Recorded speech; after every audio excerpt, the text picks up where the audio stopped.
Hi there. Come on in. It's time for Old Time Radio.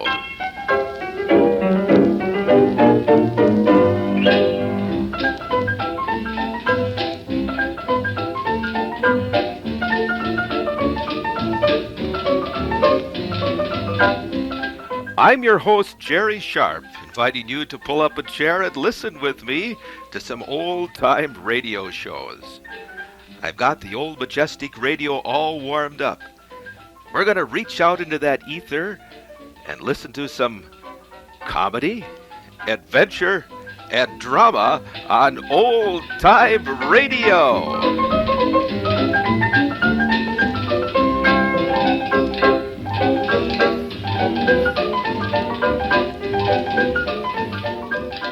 And on today's program, you're going to hear episode 1 of Jack Armstrong, the All-American Boy. And this is a broadcast from October 7th, 1940. And then you'll hear Burns and Allen, a broadcast from November 1st, 1945. You know, radio got started in about the 1920s. And by the 1930s, kid shows were very popular. But abuses crept into these programs. In an effort to retain audiences, the element of suspense was carried to extremes, and there was often an excuse for physical violence. Nationwide, protests reached such proportions that Congress itself was moved to act, and bills were introduced designed to restrict the radio stations and networks in their programming for children. Responding to the pressures, and in an effort to head off restrictive legislation, the networks got their own codes for children's programs, eliminating torture and horror and use of the supernatural or superstition likely to arouse fear, and banning profanity and vulgarity, kidnapping, and cliffhanging. A program which adhered scrupulously to the code and yet achieved such popularity that it is probably the best remembered of all children's serials was Jack Armstrong, the All-American Boy. And when she heard its theme song, Mum, from those old days, she would say, well, by golly, this is a show that my children can listen to. When she heard that theme song, Wave the Flag for Hudson High, she knew that there was a painless lesson in law and order, clean living, fair play, and good behavior. In today's program, you'll hear Uncle Jim, Jack, Betty, and Billy flying from Hudson High to San Francisco on Uncle Jim's aircraft. One thing you'll find interesting about this is that they talk about atom splitting and uranium. The writers in those days in 1940 were ahead of their time. And now, let's go to October 7th, 1940. Jack Armstrong, the All-American Boy. Jack Armstrong! Jack Armstrong! Jack Armstrong, the All-American Boy. Wave the flag for Hudson High, boys. Show them how we stand. Ever shall can be champions, known throughout the land.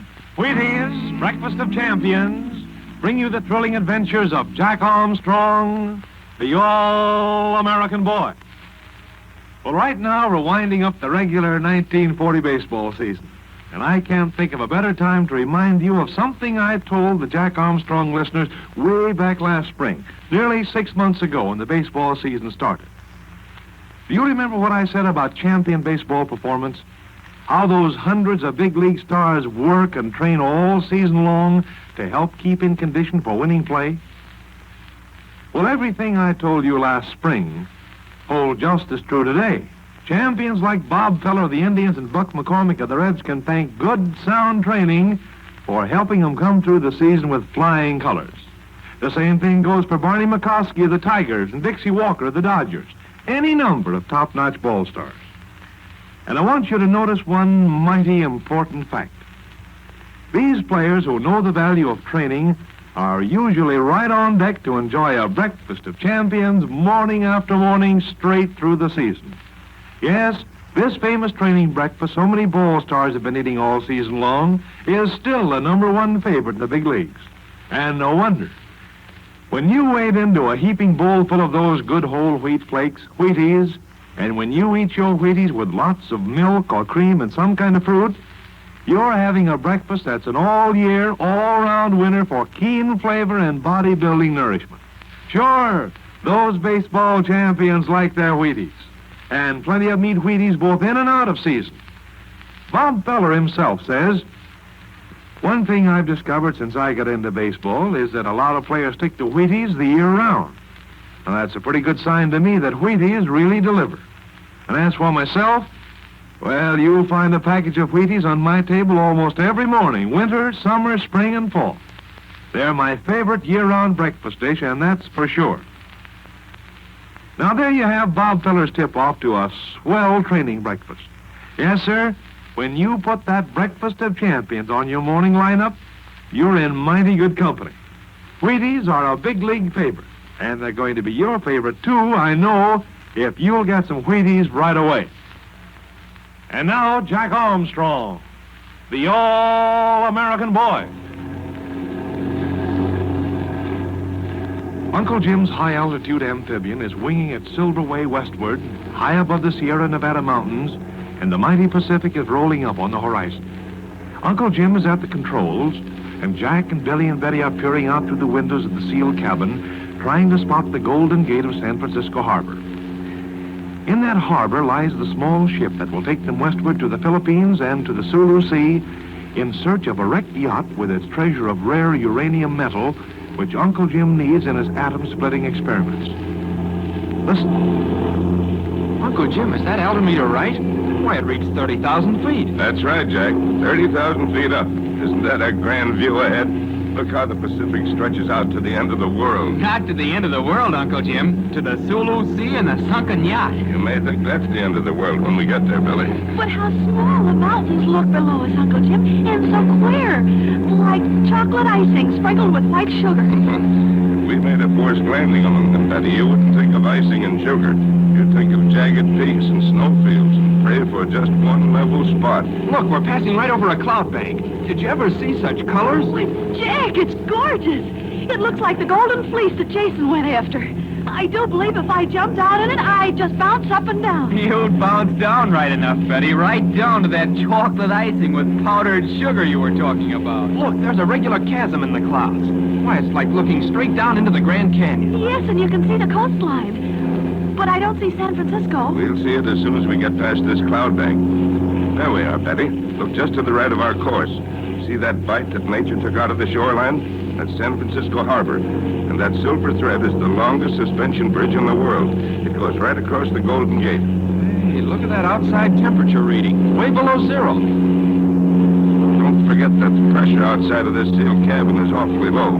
The supercharger keeps up the pressure inside. It's so warm in here and so comfortable that you can't believe that bright sunlight outside so cold and thin. You'd believe it soon enough if this sealed cabin should get punctured. The air would shoot out like a tire with a blowout, and you'd be gasping like a fish out of water. Stand by the supercharger, Jack, and get ready to control the pressure. It's time we drop down toward the Golden Gate. Right. I'll keep her at normal atmospheric pressure all the way down. Easy, Jack. Not too soon. My mistake. Jump on Jiminy, Jack. Don't scare me that way. For a moment, I thought all the air had escaped. Well, that was almost serious. I had the wrong valve. Down we go. Oh, are we really here so soon? Why, it's only a few hours since we left Hudson. Well, that's the beauty of Uncle Jim's substratosphere ship. It flies so high, there's not much air resistance. But just think, crossing half the continent in just a few hours. Why, I'll bet Blackbeard's still wondering what happened to him. I bet $1,000,000 he'll be more careful next time when he tries to steal Uncle Jim's papers. But just think, Jack, how close he came. And if he had got away with that chart... If he'd gotten away with it, we'd have chased him to the Philippines to get it back. Billy, think what would happen if that gang got a hold of that uranium. Why, it might be all they need to split the atom before our scientists did it. And in that case, other people would have airplanes and rocket ships that'd make this ship look like a toy. Why, with the power they could get from the atom, there's nothing they wouldn't be able to do. Watch that pressure, Jack. We're getting pretty low. I'll equalize it, Uncle Jim. We'll soon be low enough to turn off the supercharger. Oh, Jack, now I can see the suspension bridge clearly. But What are all those funny little dots in the harbor? Yachts, fishing boats, and steamers, Betty. Is our boat there? It's there, Betty, at anchor off one of the yacht clubs. When we drop down lower, I'll fly over her. She's going to look terribly small. But small boats are just as safe in storms as larger ones, Betty. Safer sometimes, Jack, if they're well rigged. A small boat rides the big waves like an eggshell, while a large boat crashes through the waves and takes a lot of punishment. Just the same, Uncle Jim. It'll be all right with me if we don't get within speaking distance of a typhoon. We shouldn't if we get radio warnings in time. Pressure equalized, Jack? Just about, Uncle Jim. And here we go in a dive for the Golden Gate. Oh, the bottom's falling out of my stomach. Same here, Betty. Oh, look at the bridge. It's jumping up to hit it. There, we're easing out of the dive now. Feel better now, Betty? Oh, if I could only catch my stomach and tie it down to one place. There, it's gone back where it belongs. Oh, isn't the bridge wonderful? And look at all the steamers and sailboats. Where will you set her down, Uncle Jim? At the yacht club? No, Jack. There's enough runway inside the breakwater. I'll set her down beyond. Shall we fly over our boat? Oh, sure. I can't see it. All right, I'll signal it. There you are. See that little two-master? That's the Spindrift, white hull and gray deck. That's the ship that's going to carry us to the Sulu Sea. Oh, isn't she a beauty? But Uncle Jim, she is small. She'll look larger when you're on her. And when Jack and Billy fight that mainsail in a heavy blow, they'll think she's plenty large. There's someone going out to her in a skiff. Probably the caretaker. Hand me the binoculars, Billy, and I'll look him over. Say, he looks like a foreigner from here. How's that? He's not an American. Looks like a mixture of different countries. Are you sure? Look carefully, Jack. This may be important. Well, I can't see him now. The right wing is in the way. But he certainly wasn't an American, Uncle Jim. You gonna set her down now, Uncle Jim? Yes, Billy, in the next cove by those docks. The airport crew expect me there. Listen, you, Jack. There's something I want you to do as soon as I can get you ashore. What is it, Uncle Jim? It may be all wrong, Jack. That visit to the Spindrift may mean nothing. On the other hand, it may mean a great deal. I want you to hop a taxi as soon as you get ashore, get back to the yacht club, and see what the chap's up to. Why, Uncle Jim, do you think... I don't think anything, Billy. This gang has unlimited money behind them. They'll give us trouble if they can. Be careful when you get to the boat. This chap may be dangerous. We'll be careful, Uncle Jim. Find out if you can what he's doing on the Spindrift. If you can keep him aboard without using force, all the better. But watch out for rough stuff. This gang knows a thing or two in the manhandling game. I happen to know that one of this gang is an expert in jiu-jitsu, so do as I say. We will, Uncle Jim. Gosh, I don't want to tangle with that guy who can press a finger in your back and make you turn handsprings. All safety bets. Belts tight. Coming down. Beautiful, Uncle Jim. Beautiful landing. There's a boat out to meet us already. Is he one of your airport crew, Uncle Jim? Looks like it, Jack. Now, you and Billy get to shore, hop a taxi, and see what's going on at the yacht club. We sure will, Uncle Jim. And if that man's aboard, we'll keep him there till you arrive. But not by force, mind you. Okay, Uncle Jim. Help me with the sealed door, Billy. It's stuck. Okay. Oh, here's the boatman, Uncle Jim. Afternoon, Captain Fairfield. Happy landing, I see. Hello there, Adams. Has the airport crew arrived yet? They're on their way, sir. They'll take the ship to the airport. Good. Take Jack and Billy ashore quick and come back for us. As you say, sir. Watch your step, Mr. Jack. Okay. Easy, Billy. Okay. Just sit down in the stern seat, and I'll have you ashore in a jiffy. Good luck. See you later, Betty. Why should Uncle Jim be so worried about somebody going out to the Spindrift? Search me, Billy. But you can bet $1 million that Uncle Jim never gets worried unless there's something to worry about. Well, he wasn't worried until you told him the chap was a foreigner. Well, that's enough to worry anyone, considering what we know. That gang that's trying to locate the uranium has brains and money behind it. Yeah, they must have money, or they'd never have wasted sending Blackbeard to recover that scrap of a chart. Here we are. I'll swing you around stern to, and you can step out. Okay, thanks. Come on, Jack. Thanks a million.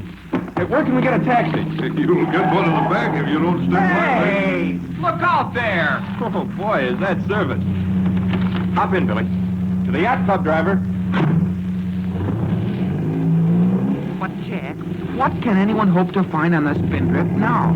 We haven't even been on board her ourselves, except for Uncle Jim. You've got me there, Billy. But you can bet that something's afoot, or Uncle Jim wouldn't pack us off this way. Do you suppose that we could handle a chap who knows jiu-jitsu? I doubt it, unless we closed in quickly and landed a haymaker before he could pull his fancy stuff. Maybe we you had better be careful when we go aboard. We're almost there now. It's only a short run. See, there's the clubhouse. And look, there's the spindrift. Yeah, the skipper still made fast to her. He's still aboard, Jack. We'll soon find out what he's up to. Right here, driver.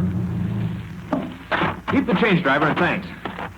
Come on, Billy. We may leave the spindrift any minute. But whose skiff can we use to get out to the spindrift? Maybe our skiff's at the dock. Yeah, there it is, Jack. The name Spindrift's on it. It's got a pair of oars, too, Jack. Jump in. I'll untie the painter. Okay. We don't want him to know we're coming aboard. I'll pull up ahead of her and let the tide and wind carry us down. Good idea, Jack. And as soon as the tide sweeps us on her, I'll fend off so we won't fall. Then I'll make fast. That's right. Hang your rope fender over the gunnels to keep the boats from knocking together. And we'll slip up on deck and see what he's doing below. And we'll keep him on board until Uncle Jim arrives. Not if we have to use force, Billy. Uncle Jim told us not to hold him by force, and orders are orders. Yeah, I guess you're right. Gosh, I'd hate to see him get away. Am I heading right? This wind and tide tend to throw me off my course. A little more to the right, Jack. Say, maybe we can keep him on board without using force. Against his will? Sure. Just suppose that his oars got lost. And our oars, too. You mean that... That's right. We'll slip our oars overboard and his, too, before we climb up to the deck. Then he can't leave. But wait a minute, Jack. Neither could we. That's right. We'd all have to stay aboard until Uncle Jim came and got us. All right, Jack. I'm with you through thick and thin. Attaboy, Billy. Quiet now. We've come far enough. I'll shoot my oars and we'll let the wind and tide carry us down. I can't hear him on board, can you, Jack? No, but he must be there. He must have a key to the cabin. Key or a burglar's, Jimmy? Are we gonna make it? Looks like the wind will take us out too much. No, we'll make it. Easy now, we're getting close. I'll reach out and grab his skiff, and you fend off so we don't fall. Here, I've got his oars. Overboard with him. And ours too, Jack. There. Quiet now. You think he heard us? I don't hear a sound, Jack. Okay, then up we go. I think we've got him.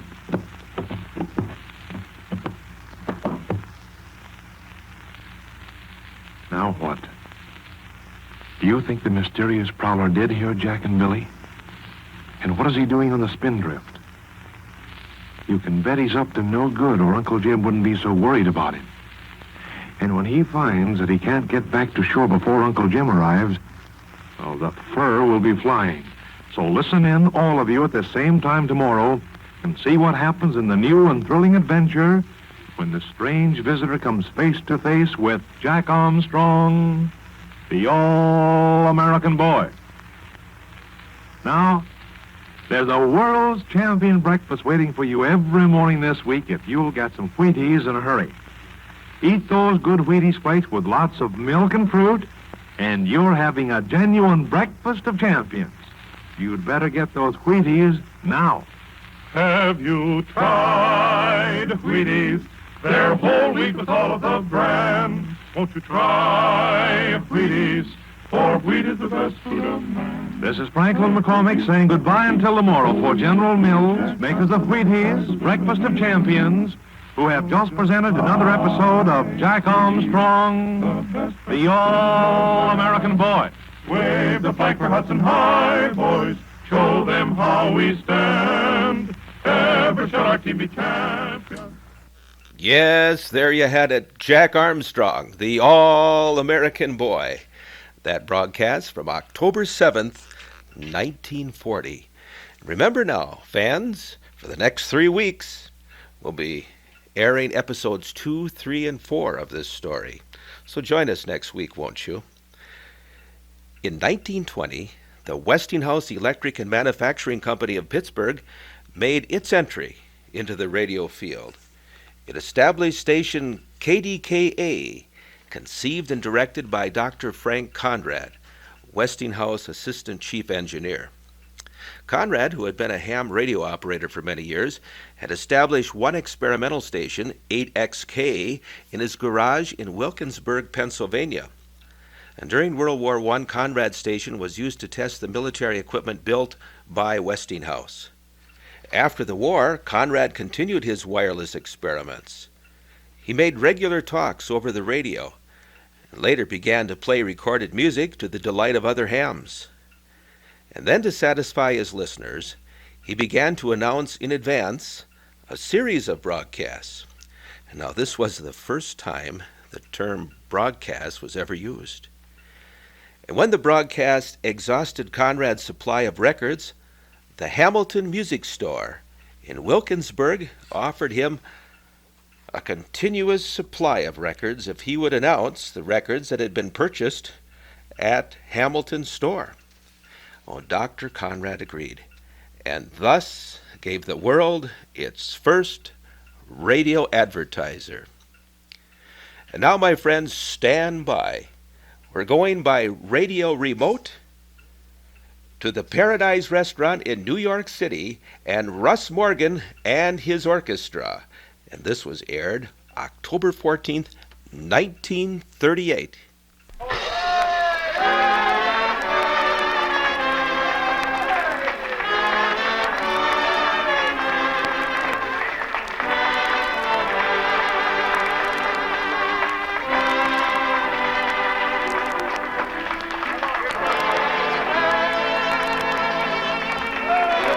Is for music in the Morgan manner from the beautiful Paradise Restaurant on the Great White Way in New York City. Russ Morgan and his orchestra.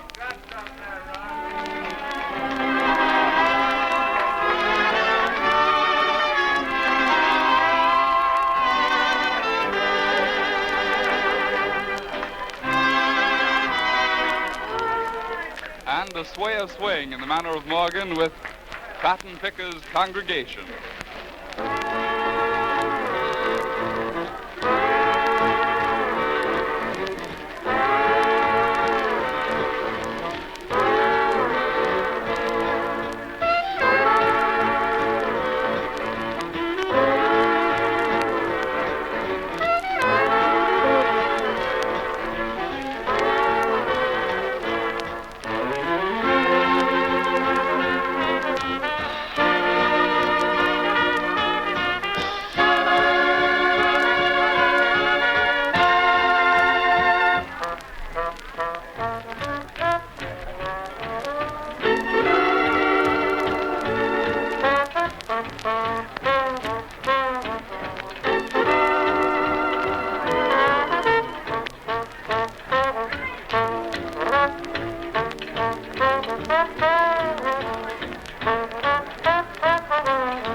Yes, Russ Morgan and his orchestra from the Paradise Restaurant at New York City. This was a broadcast of October 14th, 1938. And each week on Old Time Radio, we're going to listen to one of these old-time remotes. And next week it'll be Glenn Gray and the Casa Loma Orchestra, and it's during wartime, and it'll be from the Cafe Rouge in the Hotel Pennsylvania in New York City. So we invite you to stay tuned for that. And now getting back to our story about KDKA and Dr. Frank Conrad.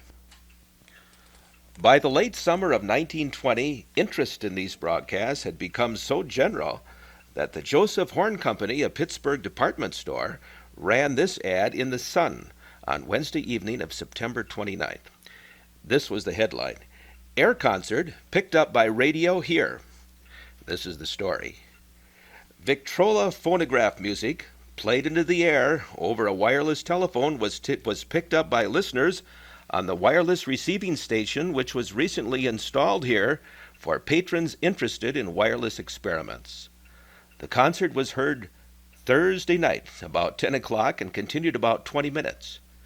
2 orchestra numbers, a soprano solo, which rang particularly high and clear through the air, and a juvenile, which was a talking piece, constituted the program. This music was from a Victrola pulled close to the transmitter of a wireless telephone in the home of Frank Conrad, Penn and Peebles Avenue, Wilkinsburg Drive. Conrad is a wireless enthusiast and puts on the wireless concerts periodically for the entertainment of the many people in this district who have wireless sets. Amateur wireless sets, made by the maker of the set, which is in operation in our store, are on sale for $10 and up. And how do you like it? They're selling radios. To H.P. Davis, Westinghouse vice president, who had been an ardent follower of Dr. Conrad's ventures, the ad was an inspiration. And according to Donald G. Little, a pioneer amateur operator, as well as an able Westinghouse engineer in the radio field, in an article in American Heritage, August 1955, Mr. Davis reasoned, if this broadcasting by Conrad was of sufficient interest to the community for a well-known store to advertise receiving sets, maybe there was something to it. Well, from there, Mr. Davis decided to build a more powerful transmitting station than the one used by Dr. Conrad at home, and try out a little more thoroughly just to see what there was to this business, the thought being to promote the sale of home receivers. Convinced that there was a good new business opportunity, Mr. Davis set about winning other Westinghouse officials to the same view. And so persuasive were his arguments that a station was authorized. License application was submitted on October 16th. And election night, then only a little more than 2 weeks away, was selected for the grand opening. KDKA went on the air with the world's first regularly scheduled broadcast, the Harding-Cox election returns, on November 2nd in 1920. And there you have it, my friends, a little history of radio. And coming up right after station identification, we're going to have Burns and Allen. This is a broadcast from November 1st, 1945. But right now, let's pause for station identification.